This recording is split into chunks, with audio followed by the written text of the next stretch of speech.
c'est un bureau d'aménagement d'intérieur, enfin c'est une coopérative surtout, qui a fait des aménagements en B2B, B2C, avec la particularité d'avoir sa propre menuiserie, donc on fait le penser et le faire, et on travaille quasi exclusivement avec des matériaux de réemploi qui sont issus de des constructions bruxelloises.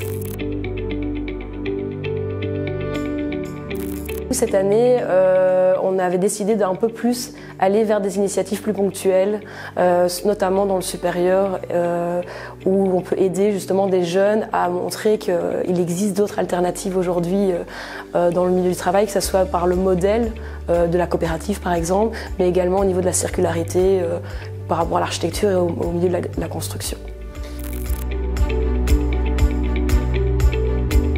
Et aujourd'hui, on se retrouve avec un volume énorme en fait, de cuisine et on remarque qu'on est quand même un peu plus rentable sur des volumes de projets un peu plus grands comme les bureaux, parce qu'on fait aussi du B2B. Et on se disait, est-ce que ce serait possible d'augmenter plutôt la proportion de projets en B2B, de diminuer un petit peu peut-être les cuisines pour favoriser une rentabilité en fait, de la structure, puisqu'on est occupé de pérenniser notre modèle.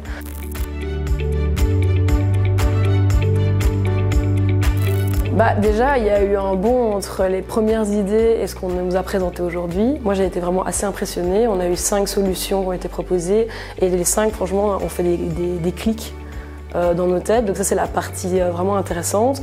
Et en plus, il y avait aussi des solutions en 24 heures. Je trouve qu'ils sont arrivés à des choses où la faisabilité était vraiment impressionnante aussi.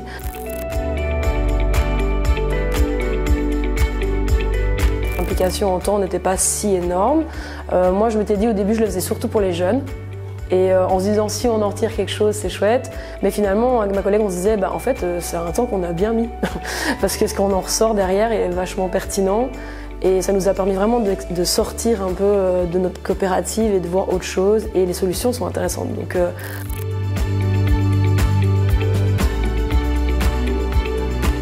et je trouve que ça pousse les jeunes dehors.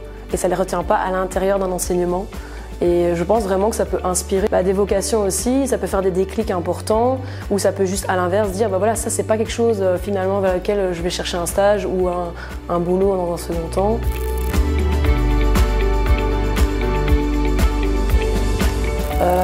Peut-être, déjà je trouve que les vidéos que vous avez faites sont assez bonnes, enfin, genre, dans le sens, en fait avoir un support vidéo ça montre un peu l'état d'esprit, peut-être axer un peu plus sur le fait que vous accompagnez vraiment les jeunes avec j'ai trouvé que par exemple le travail de déclic en perspective avec le facilitateur et tout, en termes d'innovation, design thinking et tout, c'est vachement intéressant. Peut-être appuyer un peu plus là-dessus sur l'idée qu'en fait c'est pas juste des jeunes qui réfléchissent, c'est des jeunes qui sont cadrés dans une méthodologie et qui permet la réflexion. Et puis je pense qu'il faut leur dire qu'il faut imaginer ça un peu comme un team building, il y a aussi un moment qu'on s'offre de sortir un peu de son projet pour rencontrer des plus jeunes. Et moi je trouve que c'est toujours riche, de toute façon la confrontation et le croisement, quoi.